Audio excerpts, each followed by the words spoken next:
پھر اسی طرح انسان کے جو ول پاور ہے وہ اسٹرانگ ہوتی ہے نیکی کے کام میں، کیونکہ عام طور پر ہم بعض اوقات ایک کام کرنے لگتے ہیں، پھر ذرا سا کوئی ہمیں روک دیتا ہے، ذرا سی کوئی بات ہم سن لیتے ہیں تو ہم اس کام سے رک جاتے ہیں. لیکن جب انسان اللہ کے لیے کر رہا ہوتا ہے تو جس کے ساتھ نیکی کر رہا ہے اگر اس سے بھی کوئی تکلیف ہو جائے تب بھی نہیں رکتا.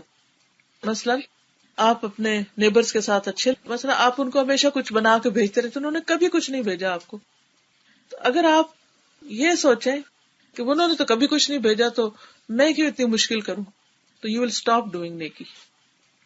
لیکن اگر یہ ہو کہ میں تو اپنے رب کے لیے بھیجتی ہوں، کہ میرے رب نے مجھے حکم دیا ہے کہ میں نیبرز کا خیال رکھوں، ان کے ساتھ حسن سلوک کروں، تو مجھے تو ان سے کچھ نہیں چاہیے. آپ سوچئے کہ اگر کوئی ایسا شخص آپ کے ساتھ ایسی نیکی کر رہا ہو کہ آپ اس کو تھینک یو بھی بولنے کے لائق نہ ہو، اور وہ آپ کے ساتھ کر رہا ہو اور یہ سوچ کے کر رہا ہو کہ مجھے اس سے کچھ نہیں چاہیے، اس شخص کا مقام آپ کے دل میں کیا ہوگا؟ اور ایک وہ جو مطلبی ہو کہ آپ کے ساتھ کوئی بھلائی کر رہا ہے مگر اس کا مطلب ہے اس لیے کر رہا ہے، اور جو مطلب نہیں تو وہ کرے گا بھی نہیں. تو ان دونوں میں سے آپ کے دل میں کس کا مقام ہوگا؟ وہی جو مطلب کے بغیر کر رہا ہے. آپ کے دل کے اندر اس کی قدر اتر جائے گی کہ اتنا سنسیئر انسان کہ بغیر کسی مطلب کے اور بالکل مجھے جانتا بھی نہیں، کچھ بھی نہیں، اور میرے ساتھ یہ بھلائی کر رہا ہے. تو یاد رکھیے کہ دنیا میں بھی اور آخرت میں بھی اس کام کی قدر و قیمت کہیں زیادہ ہے جو صرف اور صرف اللہ کے لیے اور خالص ہو، اور اس میں دنیا کا کوئی مطلب شامل نہ ہو، اور جس میں انسان پوری ڈٹرمینیشن کے ساتھ اس کام پر جم جائے اور اس کو کرتا چلا جائے، اور صرف بھلائی کا ارادہ ہو، صرف نیکی کا ارادہ ہو کہ بس مجھے نیکی کرنی ہے، کچھ ملتا ہے اس پر یہ نہیں ملتا، مجھے تو کرنی. ورنہ کیا ہوتا ہے، کچھ لوگ نماز چھوڑ دیتے ہیں، تو وہ میں نے اتنی دعا کی تھی کہ میرا فلاں کام ہو جائے اور وہ نہیں ہوا. تو اور کچھ لوگ تو اللہ تعالیٰ کو ہی نہیں مانتے، اللہ تعالیٰ کا انکار کر دیتے کیونکہ میری دعا نہیں سنی، کہ میں نماز نہیں پڑھا، عبادت نہیں، کچھ نہیں، بس چھوڑ دیا میں نے دین کو. میں ایک اسکالر کے بارے میں سن رہی تھی، ایک لیکچر، اس میں تھا کہ وہ کہیں پر گئے اور کسی ہیئر ڈریسر سے اپنے بال بنوا رہے تھے، حجام سے. تو وہ بالوں کی کٹنگ کر رہا تھا تو ساتھ بات چیت کر رہا تھا. تو ان اسکالر نے ان سے پوچھا کہ ریلیجن کے بارے میں، کوئی نیکی کے کاموں کے، تو اس نے کہا کہ میں تو کوئی نماز روزہ نہیں کرتا، میں سب چھوڑ چکا ہوں. میں نے کہا کیوں؟ اس نے کہا کہ میں اللہ کو مانتا ہی نہیں اب. میں نے کہا وہ کیوں؟ کہا کہ میری زندگی میں بہت سے مسائل ہیں اور اللہ تعالیٰ نے حل نہیں کیے. وہ چپ ہو گئے، انہوں نے بحث نہیں کی. جب حجامت کروا لی تو اس کے بعد اس کی پیمنٹ کی اور باہر چلے گئے. تھوڑی دیر میں واپس آئے اور آ کے کہا کہ میں تمہیں حجام نہیں مانتا، میں تمہیں نائی نہیں مانتا. اس نے کہا کیوں؟ میں نے تمہارے بال کاٹے، تم کیسے نہیں مانتے مجھے؟ اس نے کہا میں نے سڑک پہ دیکھا بہت سے لوگوں کے بال نہیں کٹے ہوئے، اتنے مسائل ہیں باہر اور تم کیسے حجام ہو اور تم نے ان کے بال ہی نہیں کاٹے. اس نے کہا انہوں نے مجھ سے آ کے کہا ہی نہیں، انہوں نے مجھ سے آ کے کہا ہی نہیں کہ ہمارے بال کاٹو، وہ میرے پاس آئے ہی نہیں. کہا اسی طرح تم بھی اللہ کے پاس آئے ہی نہیں، تم نے اللہ کو پہچانا ہی نہیں، تم نے اس سے اس طرح مانگا ہی نہیں جیسے مانگتے ہیں، تم اس پر اعتماد کرتے ہی نہیں. اگر کرتے تو تم اس کو پا لیتے. بات یہ کہ ہم کہتے تھے ہم نے اتنا وظیفہ پڑھا، 1,00,000 دفعہ پڑھا اور کچھ نہیں ہوا، لیکن کبھی سوچا وہ 1,00,000 پڑھا کیسے؟ اگر اس کے مقابلے میں ایک دفعہ رو کے وہ پڑھتے نا، شاید وہ زیادہ بھاری ہوتا. ہم مصلح پر بھی اللہ کے پاس نہیں جاتے، ہم دعا مانگتے ہوئے بھی اس سے پتہ نہیں کہاں ہوتے ہیں. ہم سارا دن شاید اتنے غیر حاضر نہیں ہوتے جتنے اللہ کے پاس جا کے غیر حاضر ہو جاتے. We are there but we are still absent, absent minded, absent heart. کیا کر رہے ہیں ہم اور کس کے ساتھ کر رہے ہیں؟ اب ہمیں چونکہ ضرورت ہے اخلاص کی، ضرورت ہے کام اللہ کے لیے ہو، کنٹینیوسلی ہو اور جم کے ہو اور بغیر کسی لالچ کے ہو. ان سب چیزوں کے لیے پھر کیا کرنا ہوگا؟ ان سب چیزوں کے لیے ہمیں انرجی چاہیے اور رائٹ ڈائریکشن چاہیے، اور وہ علم سے ملتی. اگر آپ کا کنیکشن سورس آف انرجی سے ہے تو اس کے نتیجے میں آپ چمکتے رہیں گے، آپ صحیح کام کرتے رہیں گے، اور جب آپ انرجیٹک ہیں تو پھر آپ کے لیے اچھے اچھے کام کرنا مشکل نہیں ہوگا، اور رائٹ ڈائریکشن کے ساتھ. اور سورس آف انرجی ہمارے لیے اللہ کی کتاب قرآن مجید اور پھر رسول اللہ صلی اللہ علیہ وسلم کی سنت ہے. اگر ہماری ڈیلی لائف میں ان دو چیزوں کے ساتھ کنیکشن ہے، کسی بھی طرح ہم پڑھتے سنتے اور غور و فکر کرتے رہتے ہیں ان چیزوں پر، تو ہمارے لیے نیک کام کرنا آسان ہو جاتا ہے. پھر یہ بھی ہے کہ جب انسان کوئی کام کرتا ہے تو بعض اوقات اس کا دل نہیں مانتا، تو جو کام دل کی مرضی کے خلاف جا کے کیا جائے اس سے اجر کئی گنا بڑھ جاتا ہے. مثلا اگر آپ کا قرآن پاک پڑھنے کو صبح صبح دل نہیں چاہتا تو اس وقت آپ یہ کہیں کہ نہیں مجھے اس وقت تو کرنا ہی کرنا ہے، میں اس لیے نہیں قرآن پڑھتی کہ میرا دل چاہتا ہے، اس لیے پڑھتی ہوں کہ میری ضرورت آئی ہے. مثلا بعض اوقات آپ کا کھانا کھانے کو دل نہیں بھی چاہ رہا ہوتا، لیکن آپ کیوں کھاتے؟ کیونکہ آپ کو پتا ہے اگر نہیں کھائیں گے چکر آئیں گے، کوئی کام نہیں ہوگا، اور صرف اس خیال سے نہ دل چاہتے بھی کچھ نہ کچھ لقمے لے لیتے ہیں. اسی طرح بعض دوا ہوتی تو دوا کھانے کو کس کا دل چاہتا ہے؟ کوئی بھی پسند نہیں کرتا سوائے کہ بچے، وہ بعض کو ساری ساری دوائیں پی جاتے ہیں. تو اب دوا کھانی ہے اور آپ اس سے پہلے ہی گھبرا اٹھتے کہ، اور خصوصاً ایسی دوائیں جو بہت کڑوی ہوتی ہیں، لیکن آپ اپنی مرضی کے خلاف جا کر وہ پیتے ہیں یا لیتے ہیں. یا بعض کیسز میں جیسے لوگوں کو کیمو تھراپی ہوتی ہے یا کوئی اور اس طرح کی ٹریٹمنٹ ہوتی ہے جو بہت ہی پینفل ہوتی ہے، لیکن وہ کیوں جاتے ہیں، کیوں کرواتے ہیں؟ صرف اس لیے کہ اس میں ان کے لیے صحت ہے. اور بعض اوقات اس دوا کے لینے کے بعد یا اس سرجری سے گزرنے کے بعد انسان صحت یاب ہو جاتا ہے. تو بالکل اسی طرح ہمیں بعض نیکی کے کام کرنا ایسے ہیں جو کڑوی دوا کی طرح ہے، بعض ایسے ہیں جو غذا کی طرح ہے، بعض ایسے ہیں جو دوا کی طرح ہے. اللہ تعالیٰ نے مختلف رکھے بھی اس لیے. زیادہ تر کام ایسے ہیں جو غذا کی طرح ہے، کچھ ایسے ہیں جو دوا کی طرح ہے. یہی ریشو ہے جو ہمارا عام زندگی میں ہوتا ہے. اچھا، جب انسان صحت مند ہوتا ہے تو صرف غذا کافی ہو جاتی ہے، لیکن جب انسان بیمار ہوتا ہے تو پھر اس کو دوا بھی چاہیے ہوتی ہے، پھر غذا اس کو دوا لگ رہی ہوتی ہے. یعنی وہی کھانا جو آپ روز کھاتے ہیں، جب بیمار کو وہ کھانا دیا جاتا ہے تو وہ اس کے لیے کیا بن جاتا ہے؟ کیونکہ اس کا منہ کڑوا ہوتا ہے اپنا، تو وہ کھانا اس کو کڑوا لگتا ہے اور پھر وہ اس کو نہیں کھانا چاہتا. بچوں میں آپ دیکھیں کہ ان کو بعض کھانے جب پسند نہیں تو آپ تھوڑا بھی کھلاتے تو وہ تھوک دیتے ہیں، کھاتے ہی نہیں ہیں، کیونکہ ان کی طبیعت خراب ہوتی ہے، بیمار ہوتے ہیں، ان کے مزاج کے خلاف ہوتے ہیں.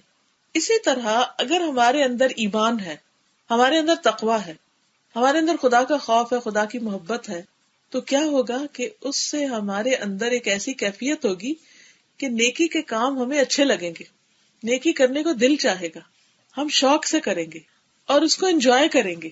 مثلاً کچھ لوگوں کے لیے کسی بیمار کی عیادت کرنا ایک بہت بھاری کام ہے اور کچھ لوگوں کے لیے بہت انجوائبل ہے. اچھا، کب انجوائبل ہو جاتا ہے؟ جب آپ کو یہ بات یاد رہے کہ جب کوئی شخص صبح کے وقت کسی بیمار کا حال پوچھنے کے لیے جاتا ہے تو شام تک فرشتے اس کے لیے دعا کرتے رہتے ہیں بخشش، اور اس وقت وہ ایک طرح سے جنت کے باغ میں بیٹھا ہوتا ہے. اسی طرح اگر رات کے وقت کوئی بیمار کا حال پوچھنے جاتا ہے، عیادت کے لیے جاتا ہے، تو صبح تک اس کے لیے دعائیں ہوتی ہیں.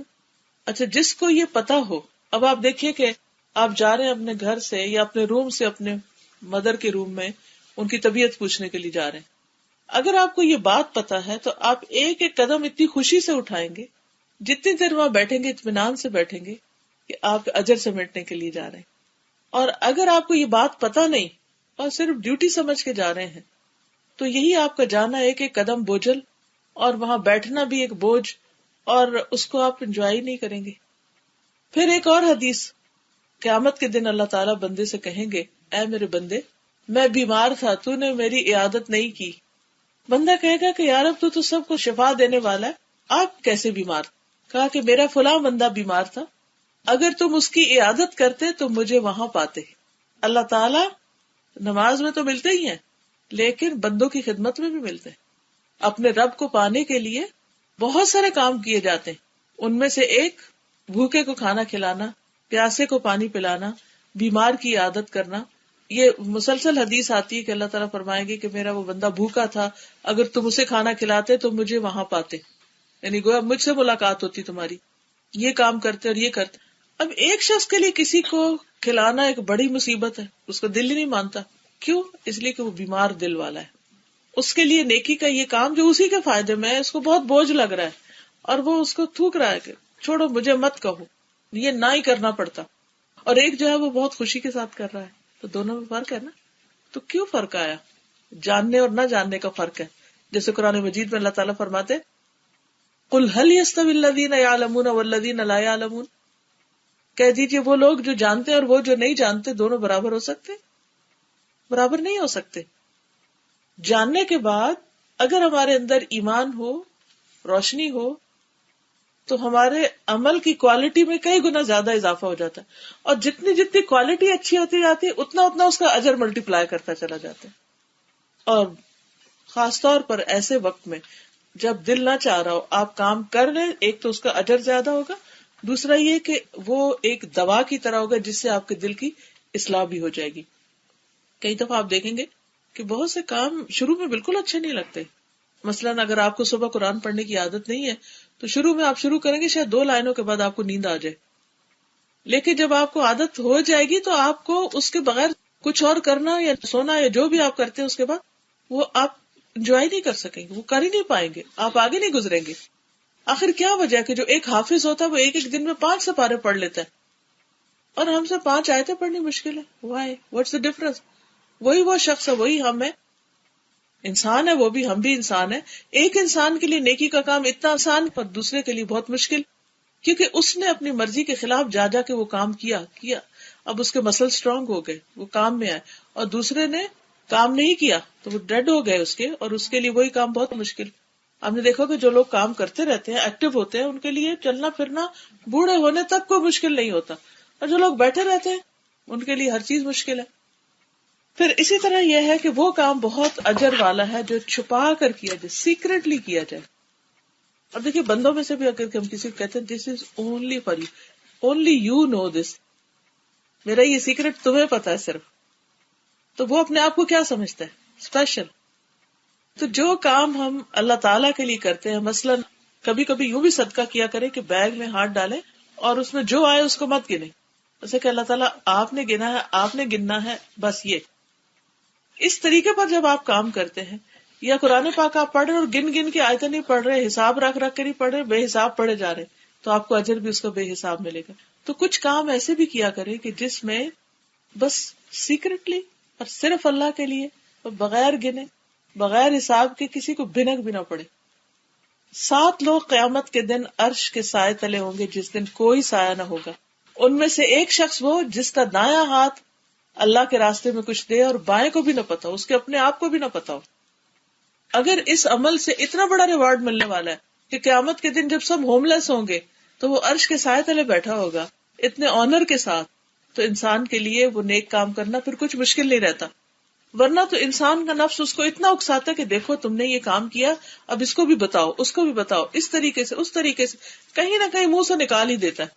اور وہ دنیا سے تو تھوڑی دیر واہ واہ ہو جاتی ہے، لیکن وہ اجر تو رہ گیا نا، وہ تو سیٹ کینسل ہو گئی وہاں جو بیٹھنا تھا عرش کے سائے تلے.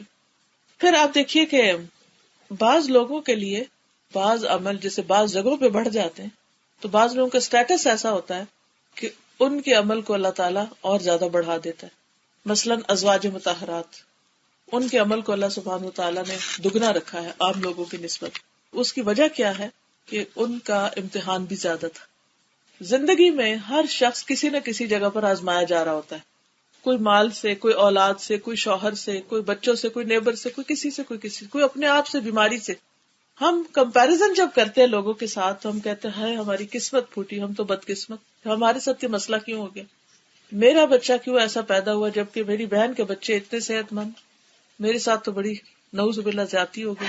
یا میرے ہسبینڈ کا ایسا کاروبار کیوں نہیں جس طرح فلاں کا ہے، میرا گھر ایسا کیوں نہیں جیسے فلاں کا، وغیرہ وغیرہ. کتنی چیزیں ہیں جو اس طرح کی ہم سوچ لیتے ہیں. اس وقت ایک چیز بھول جاتے ہیں، ون موسٹ امپورٹنٹ پوائنٹ ہم بھول جاتے ہیں، اور وہ کیا ہوتا ہے کہ اللہ نے میرے لیے دگنا اجر رکھا، اور اگر میں اس مشکل پہ صبر کر رہا ہوں تو دگنا نہیں بے حساب رکھا. یہ میرے بے حساب صبر کے لیے مجھے امتحان میں ڈالا گیا. تو آپ دیکھیں گے آپ کو پورا پرسپیکٹو چینج ہو جائے گا. کہیں گے اچھا پھر تو اللہ نے مجھے چنا اس کام کے لیے، اللہ نے مجھے چنا اور میرا اجر بڑھانا چاہتا ہے. اب ازواج مطہرات جو تھی، آپ کو معلوم ہے نا کہ نبی صلی اللہ علیہ وسلم نے ان کے لیے کوئی ورثہ نہیں چھوڑا، کوئی ترکہ نہیں چھوڑا، یعنی جسٹ بیئر ہینڈڈ. لیکن اس کے بعد کوئی 2 سال جی تو کوئی 40 سال جی تو کچھ اور اس سے زیادہ اور کم و بیش. تو ان کی زندگی کتنی مشکل ہوگی. پھر انہیں دوبارہ شادی کی بھی اجازت نہیں تھی، حالانکہ عرب معاشرے میں بڑی عمر کی عورتیں بھی شادی کر لیتی. حضرت خدیجہ نے 40 سال میں شادی کی، ہمارے یہاں 40 سال میں کماری عورت کی شادی نہیں ہوتی، بیوہ کی کون کرے گا، اور 2 دفعہ بیوہ ہونے والی کی تو کوئی بھی نہیں کرے گا. تو اس معاشرے میں شادی مشکل نہیں تھی، لیکن ان خواتین کے لیے شادی منع کر دی گئی. اب کئی دفعہ ایسا ہوتا ہے کہ ہمارے زندگی میں کچھ رکاوٹیں آ جاتی، ہمیں اجازت نہیں ہوتی، گھر سے اجازت نہیں ہوتی، کہیں سے کہیں، تو اس میں پریشان نہیں ہونا چاہیے انسان کو. انسان کو یہ سوچنا چاہیے کہ یہ اب میرے اجر کمانے کا وقت آ گیا. میرے اس پوائنٹ پر میرے لیے دوسروں کی نسبت زیادہ اجر، مگر شیطان ہمیں بلوا دیتا ہے اور پھر ہم کمپیریزن کر کے سیلف پٹی کا شکار ہو جاتے ہیں. وائی می، میرے ساتھ کیوں ہوا؟ تو وائی می نہیں کہنا، کہ آئی ایم ویری اسپیشل.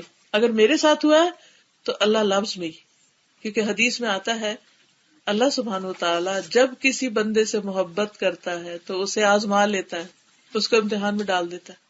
یہ اللہ کی محبت کی علامتیں ہیں جن کو ہم سمجھتے ہیں کہ اللہ ہمارے ساتھ زیادتی کر رہا ہے، جہالت کی وجہ سے، اپنی لا علمی کی وجہ سے. پھر آپ دیکھیے کہ جب انسان کا اسلام خوبصورت ہوگا، کام کا طریقہ خوبصورت ہوگا، انسان گناہوں کو چھوڑ دے گا تو اس کے اجر میں کئی گنا زیادہ اضافہ ہو جائے گا. پھر اسی طرح کچھ کام ایسے ہیں کہ جن کے اثرات بہت دور تک جاتے ہیں، ان کا اجر بھی زیادہ ہوگا. جیسے قرآن مجید میں نور کی بات کی گئی، جب پل صراط پہ لوگ جانے والے ہوں گے تو وہ دعا کریں گے کہ اللہ ہمارا نور مکمل کر دے اور ہمیں اس اندھیرے سے بچا کے رکھنا. تو حدیث میں آتے کہ کچھ لوگوں کا نور جو ہے وہ مدینہ سے عدن تک یعنی یمن تک جا رہا ہوگا، دور دور تک پھیل رہا ہوگا. کچھ کا اس سے کم، کچھ بس صرف اس میں چل پائیں گے، کچھ کا صرف ہاتھ کے انگوٹھے بھی ہوگا. اور منافقین کو پہلے ان کو نور دیا جائے گا، پھر اس کے بعد لے لیا جائے گا، اندھیرے میں آ جائیں گے وہ. تو وہ ایمان والوں سے کہیں گے اپنے نور میں سے ہمیں بھی کچھ دے دو. سورۃ الحدید آپ پڑھیں تو اس میں یہ ساری چیزیں ملتی ہیں. اب آپ دیکھیے کہ وہ کون سی چیزیں ہیں کہ جس سے انسان کا نور بڑھتا ہے. وہ ہے شیئرنگ کی عادت. مثلا آپ کو اللہ نے ایک بات بتائی، ایک چیز سکھائی، آپ اس کو 10 لوگوں کے ساتھ شیئر کرتے ہیں، کوئی اچھی بات، وہ 10 لوگ وہی کام کرتے ہیں. اب کیا ہوگا؟ آپ نے صرف بتایا ان کو، اور انہوں نے جو جو کچھ کیا ان کا اجر ان کو بھی ملے گا اور آپ کو بھی واپس آئے گا. اسی طرح کوئی بھی چیز جو آپ شیئر کرتے ہیں، مثلا آپ کے پاس کوئی کھانے کی چیز ہے، ایک ہی کہ ساری خود ہی کھا جائے، اور ایک ہی کہ تھوڑی شیئر کر لیں. خود کھانے کا بھی اجر ہے کیونکہ انسان کے لیے رزق حلال عبادت ہے، لیکن جب آپ شیئر کر لیتے ہیں تو اس سے کیا ہوتا ہے؟ وہ ملٹی پلائی ہو گیا، اس کا اجر آپ کو مل گیا.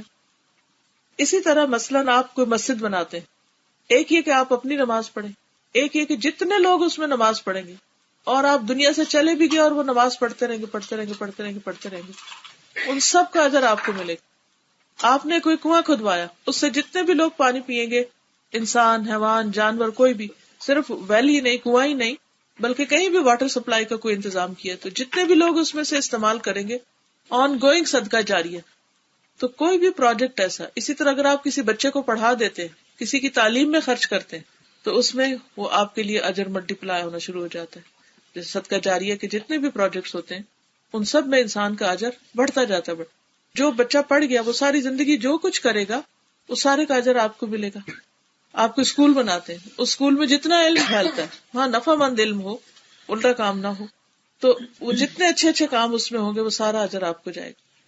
اسی طرح اگر آپ لکھتے ہیں، کوئی کتاب لکھتے ہیں، یا اگر آپ لکھ نہیں سکتے مگر آپ پرنٹ کروا دیتے ہیں یا آپ اس کو فری ڈسٹریبیوٹ کرتے ہیں، تو یہ جس نے کیا ان سب کو اجر ملے گا. بلکہ مجھے اسے یاد آ گیا، میں آپ سب کے لیے ایک دعا لائی تھی ایک گفٹ کے طور پہ.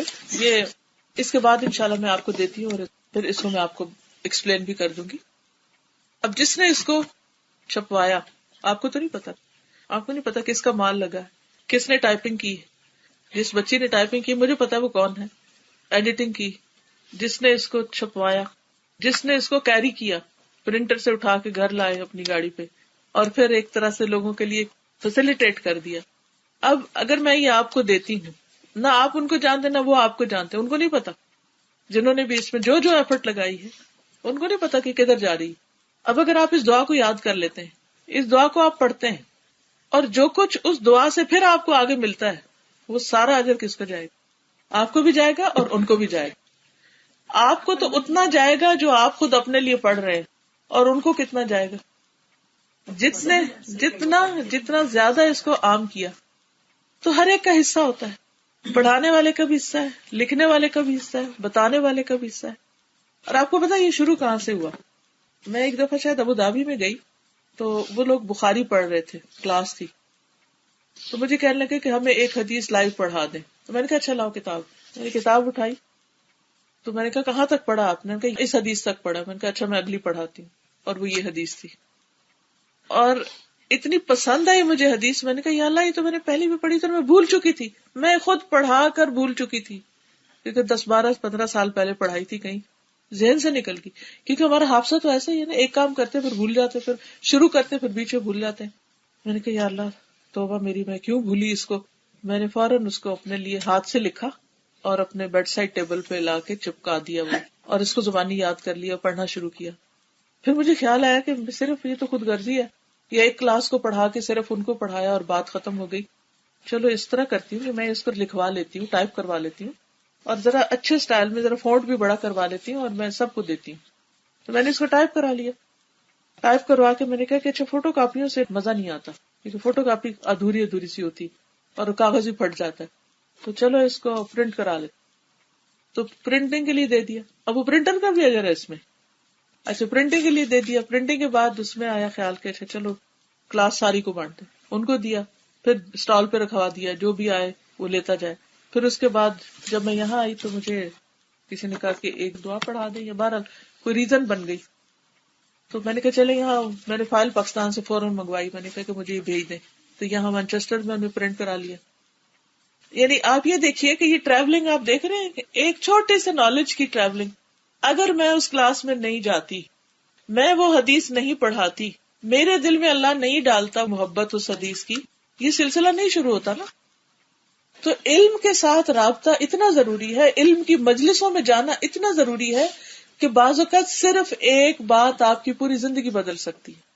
کیونکہ اس حدیث میں آپ دیکھیے، یہ صحیح بخاری کی حدیث ہے، حضرت عبادہ بن صامت سے روایت ہے کہ رسول اللہ صلی اللہ علیہ وسلم نے فرمایا، رات کے وقت جس کی آنکھ کھل جائے، ہم سب کی کھلتی ہے تقریباً، اور وہ جاگنے پر یہ کلمات پڑھے، لا الہ الا اللہ وحدہ لا شریک لہ، لہ الملک ولہ الحمد وہو علی کل شیء قدیر، الحمد للہ وسبحان اللہ ولا الہ الا اللہ واللہ اکبر ولا حول ولا قوۃ الا باللہ. سب کو آتا ہے، صرف اس کی تھوڑی سی ترتیب سیٹ کرنی ہے.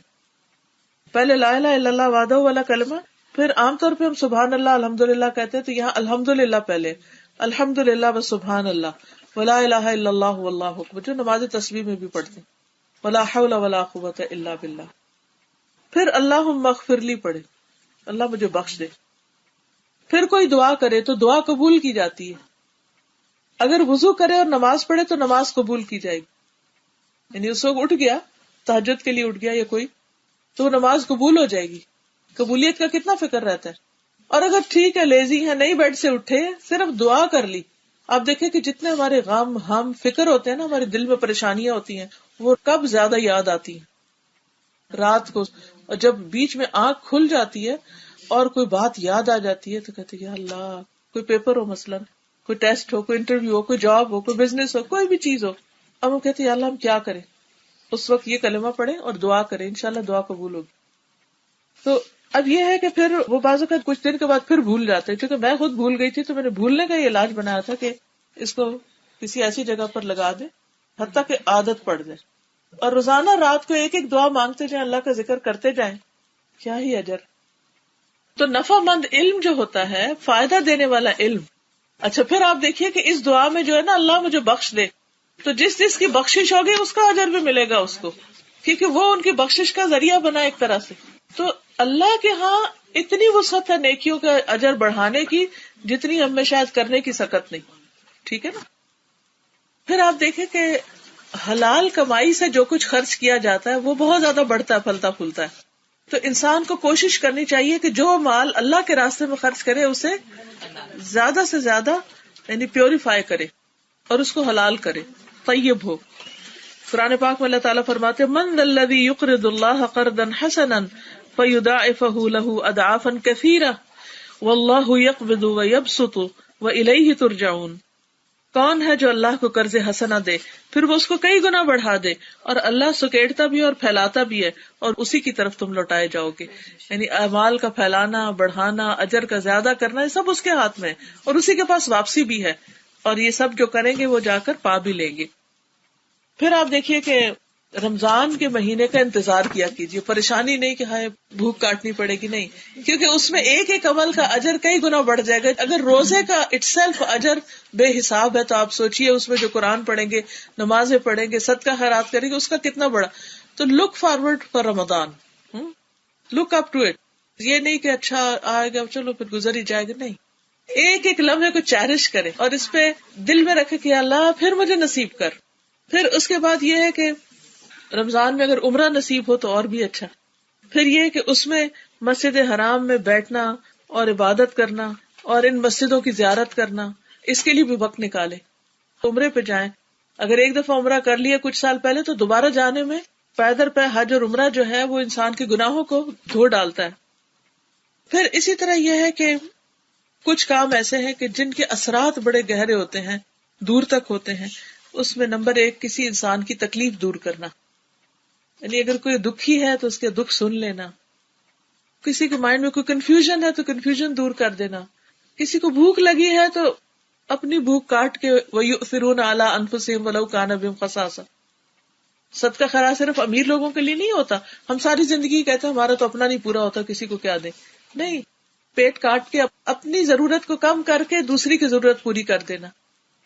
تو حدیث میں آتا ہے جو شخص کسی کا دکھ دور کرے گا اللہ تعالیٰ اس کے قیامت کے دن کے دکھوں میں سے کوئی دکھ دور کر دے گا. پھر اسی طرح کسی کے ڈسٹریس کو، کسی کے ریسٹلیسنس کو، کسی کی پریشانی اور بے چینی کو کم کرنا، کوئی فوت ہو جائے تعزیت کرنا، کوئی دکھی ہو اس کو صبر اور حوصلہ دینا. پھر اسی طرح کسی کو ہلاکت سے بچا لینا.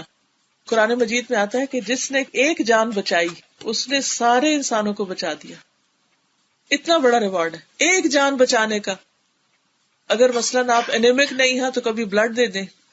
ہماری ایک اسٹوڈنٹ ہے، خود بھی ڈاکٹر ہیں اور انہوں نے ابھی یہیں سے برمنگھم سے اسپیشلائزیشن کی تھی گائنی میں. تو اچانک ان کو ایک ایسی ڈیزیز ہوگی جو دنیا میں صرف 3 لوگوں کو ہے. بون میرو ٹرانسپلانٹ وغیرہ بھی ہے اور اس کے لیے ان کو ایک ہیلدی ٹیشو چاہیے جو انہی کے ٹیشو سے میچ کرتا ہو یا قریب تر ہو. اب یہ ہے کہ لوگوں کو ایک تو اویئرنیس نہیں ہے اور دوسرے کی اگر اویئرنیس ہو بھی تو کوئی دینے کو تیار نہیں ہوتا کہ ہم اپنے جسم کو تکلیف پہنچائیں. اور ظاہر ہے کہ بلڈ بھی نکالتے تو سوئی لگتی ہے اور پھر اس کا نکلتا بھی ہے تو ویکنیس بھی ہوتی. تو میں یہ سوچ رہی تھی کہ اگر پوری دنیا میں کوشش کی جا رہی ہے کہ ان کو ٹیشو مل جائے، اگر وہ مل جائے تو ان کی ریکوری کے بہت چانسز ہیں. تو آپ دیکھیں کہ بعض اوقات ایک انسان زندگی کے لیے کتنا ڈیسپریٹ ہے اور اتنا پڑھا لکھا انسان، اس نے اسلام آباد 4th بیچ الہدا سے کورس کیا تھا اور اتنی بریلینٹ اسٹوڈنٹ تھی اور یہاں آ کر بھی قرآن پاک بھی ساتھ پڑھا رہی تھی اور 20ویں پارے پہ شاید پہنچی تو اس کو اچانک ڈیزیز جو تھی وہ ڈائگنوز ہوئی. ایسی ٹانگ میں درد ہوئی اور جب ڈائگنوز کیا تو کچھ اور ہی نکلا.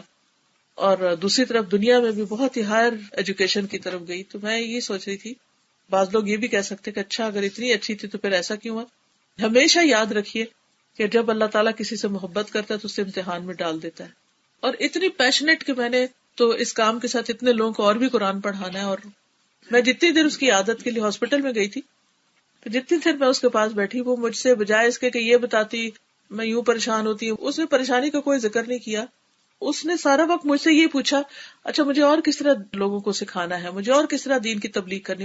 میں اتنی حیران ہو رہی تھی کہ ایک شخص ایک ایسے بیڈ پہ جس کو ڈاکٹر نے صرف 6 ویکس دیے تھے جینے کے لیے، اب 4 مہینے ہو گئے الحمدللہ پہلے سے بہتری ہے، لیکن obviously علاج پورا ہوگا تو مکمل بہتری کی طرف جائے گا انشاءاللہ اللہ کے فضل سے. تو ایک تو مایوسی نہیں دیکھی اور دوسرے یہ کہ ابھی بھی جو ساری سوچیں ہیں وہ یہ کہ میں لوگوں کی خیر بھلائی کے کام کیسے کروں. میں سوچتی کہ یہ ہوتی ہے نا خیر و بھلائی، کہ انسان ڈیتھ بیڈ پہ بھی پڑا ہو تو اس وقت یہ سوچے کہ میں انسانوں کا بھلا کیسے کروں. کیا ایسے لوگ اللہ کے محبوب نہیں ہوں گے جو اللہ کے بندوں کے لیے سوچتے ہیں؟ تو ہمیں دوسروں کو ہلاکت سے بچانا، دوسروں کو تکلیف سے بچانا، بھوک سے بچانا، بیماری سے بچانا. بعض بیماریاں ایسی ہوتی ہیں نا کہ ایک سے دوسرے کو اثر ہو جاتا، تو ایسی صورت میں انسان اپنے آپ کو بچا کے رکھے، یعنی دوسروں کو تکلیف دینے سے بچے. جب پتا ہے کہ میرے سے دوسرے کو تکلیف پہنچے گی تو اس سے پرہیز کرے. بہت سے لوگ کہتے ہیں کہ جیسے گردہ دینا یا وہ پھر ڈاکٹر ڈیسائیڈ کر سکتا ہے. مذہب الاؤ نہیں کرتا. دیکھیں اس میں ضرور اختلاف ہے، میں یہ نہیں کہوں گی کہ 100%، لیکن یہ جو آیت ہے قرآن پاک کی یہ کہتی ہے کہ جو ایک زندگی کو بچاتا ہے وہ سارے انسانوں کو بچاتا ہے. اتنا بڑا ریوارڈ، بہت ہی بڑا ریوارڈ ہے. اور بعض اوقات جس کی جان بچائی جا رہی ہوتی ہے وہ پھر آگے ملینز کا فائدہ کرتا ہے. تو بندے بندے میں بھی فرق ہوتا ہے نا، جیسے جگہ جگہ میں فرق ہوتا ہے، کام کام میں فرق ہوتا ہے، بندے بندے میں فرق ہوتا ہے. تو اللہ تعالیٰ کی رحمت سے نا امید نہیں ہونا چاہیے. اصل بات یہ ساری آج کی گفتگو کا خلاصہ یہ ہے کہ ہمیں نیکی کے کاموں کے لیے حریص رہنا چاہیے، انتظار میں رہنا چاہیے اور ان کاموں یا ان طریقوں کے اوپر توجہ کرنی چاہیے کہ جن سے ایک کام ملٹیپل اجر کا مستحق ہو جاتا ہے، اور اس کے لیے ہمیں علم کے ساتھ مضبوط رابطہ رکھنا چاہیے. کوئی پتہ نہیں کس دن کون سی چیز آپ کے دل پہ کیا اثر کرے کہ آپ کی زندگی کا دھارا پلٹ جائے اور آخرت میں بلند ترین درجات.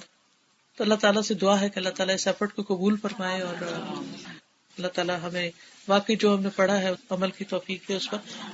میں ایک دفعہ دعا آپ کو کہلوا دیتی ہوں تاکہ آپ کے زبر زیر ٹھیک ہو جائے. اپنا کھول لیجیے. لا الہ الا اللہ وحدہ لا شریک لہ لہ الملک ولہ الحمد وہو علی کل شیء قدیر الحمد للہ وسبحان اللہ ولا الہ الا اللہ واللہ اکبر ولا حول ولا قوة الا باللہ اللہم اغفر لی. لا الہ الا اللہ وحدہ لا شریک لہ لہ الملک ولہ الحمد وہو علی کل شیء قدیر الحمد للہ وسبحان اللہ ولا الہ الا اللہ واللہ اکبر ولا حول ولا قوة الا باللہ اللہم اغفر لی. سبحان اللہ والحمد للہ ولا الہ الا اللہ واللہ اکبر ولا حول ولا قوة الا باللہ العلی العظیم. اللہم صلی علی محمد وعلی آل محمد کما صلیت علی ابراہیم وعلی آل ابراہیم انک حمید مجید. اللہم بارک علی محمد وعلی آل محمد کما بارکت علی ابراہیم وعلی آل ابراہیم انک حمید مجید. ربنا آتنا فی الدنیا حسنۃ وفی الآخرۃ حسنۃ وقنا عذاب النار. ربنا لا تزغ قلوبنا بعد اذ ہدیتنا وہب لنا من لدنک رحمۃ انک انت الوہاب. ربنا ہب لنا من ازواجنا وذریاتنا قرۃ اعین واجعلنا للمتقین اماما. ربنا لا تؤاخذنا ان نسینا او اخطأنا. ربنا ولا تحمل علينا اصرا كما حملته على الذين من قبلنا. ربنا ولا تحملنا ما لا طاقة لنا به واعف عنا واغفر لنا وارحمنا انت مولانا فانصرنا على القوم الكافرين. یا حی یا قیوم برحمتک استغیث. یا اللہ پاک جو کچھ ہم نے پڑھا ہے سنا ہے اسے ہمارے دلوں میں اتار دے اور ہمیں نیکی کے کاموں کی توفیق عطا فرما. اللہ پاک تو ہمیں اپنی محبت عطا فرما، ایسی محبت جو ہر محبت سے اوپر آ جائے. اللہ ہمیں اپنا خوف دے، ایسا خوف جو ہر کسی کے خوف سے بڑھ کر ہو. یا اللہ ہمارے بچوں کو ہدایت دے، یا اللہ ان کے دلوں میں ایمان پیدا کر دے، انہیں تقوی عطا فرما. اللہ ہم سب کو ایمان اور تقوی نصیب فرما. اللہ سب کو رزق حلال عطا فرما. یا اللہ تو تمام بیماروں کو صحت دے، سب دکھی لوگوں کے دکھ دور فرما. اللہ اس گھر پر خیر و برکت نازل فرما، ان کی جائز دلی خواہشات پوری فرما. یا رب العالمین جتنی بہنیں آئی ہیں ان کے دلوں میں جو دعائیں اور نیک تمنائیں ان کو قبول فرما. اللہ ہم سب کو نیکی کے کاموں میں ایک دوسرے سے آگے بڑھنے کی توفیق دے، ہمیں نیکی کے کاموں میں دوڑنے کی توفیق دے. یا اللہ ہمیں اپنی طرف دوڑنے کی توفیق عطا فرما. یا اللہ ہمیں قرآن کو ہمارے سینے کا نور بنا دے، ہمارے دلوں کی بہار بنا دے، ہمارے قبر کا ساتھی بنا دے، حشر میں ہمارا شفیع بنا دے. یا اللہ تو ہمیں جنت الفردوس عطا فرما. یا اللہ اپنا دیدار نصیب فرمانا. یا اللہ اپنے دیدار کی لذت کو ہر چیز سے بڑھ کر دے. یا اللہ ہمیں اپنی ملاقات کا شوق دے دے. ربنا تقبل منا انک انت السمیع العلیم وتب علینا انک انت التواب الرحیم. وصلی اللہ تعالی علی خیر خلقہ محمد وعلی آلہ واصحابہ واہل بیتہ اجمعین برحمتک یا ارحم الراحمین. سبحانک اللہم و بحمدک، اشہد ان لا الہ الا انت، استغفرک و اتوب الیک۔ السلام علیکم و رحمۃ اللہ وبرکاتہ۔